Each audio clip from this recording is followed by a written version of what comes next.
હમણાં થોડાક દિવસ પહેલા તમારા ઘરેણા કોઈએ લૂંટી લીધા હતા. માથામાં લાકડીનો ફટકો મારીને.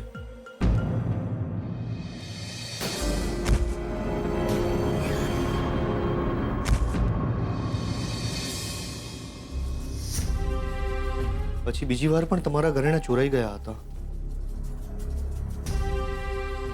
પહેલી વાર પણ મેં જ તમારા ઘરેણા ચોર્યા હતા ને બીજી વાર પણ હું જ હતો.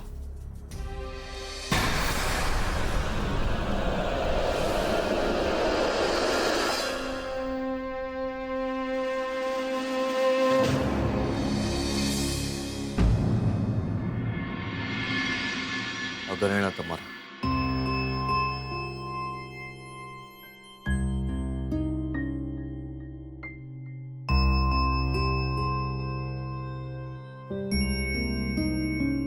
ચેક કરી લેજો. બહુ તકલીફ આપી છે મેં તમને, બહુ હેરાન કર્યા છે મેં તમને. માફી માંગવાને પણ લાયક નથી રહ્યો. બસ એટલું જ કહીશ કે આજ પછી આવું નહીં બને.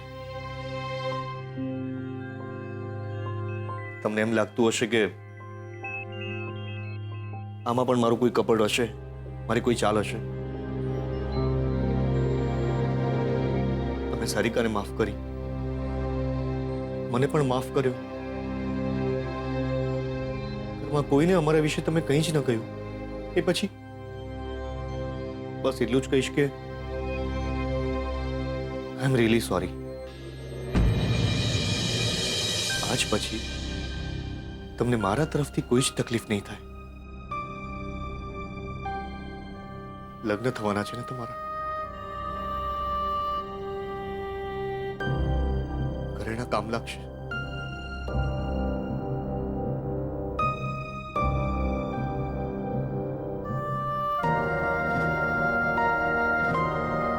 માફ કરજો.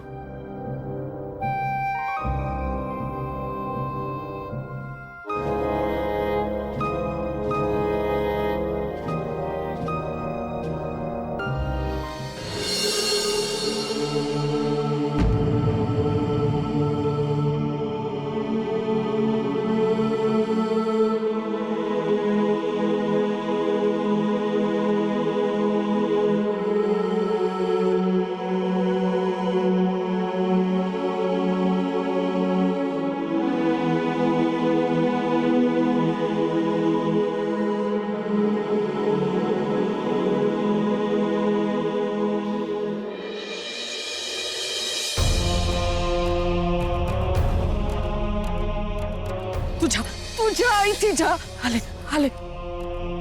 બેટા ભાગી જા. તું અહીંથી જતી રે. તને મારા શોકન છે. ભગવાન તારી રક્ષા કરશે. જા બેટા જા.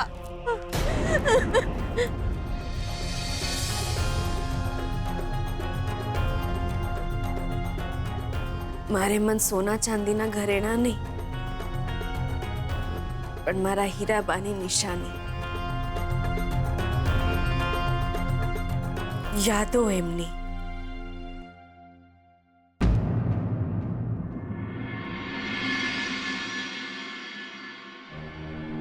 આવો બેટા, બસ મારે થોડી વાત કરવી છે. હૈયે પથ્થર મૂકીને એ વાત તો આપણે સ્વીકારવી જ પડશે કે પ્રદ્યુમન આપણી વચ્ચે નથી રહેતો. આપણા કમનસીબ છે કે આપણે પ્રદ્યુમનના અગ્નિ સંસ્કાર ન કરી શક્યા, ન તો અસ્થિ વિસર્જન. હા, આપણને તો આટલા વર્ષો પછી પણ બસ એટલી જ ખબર પડી કે પ્રદ્યુમનભાઈ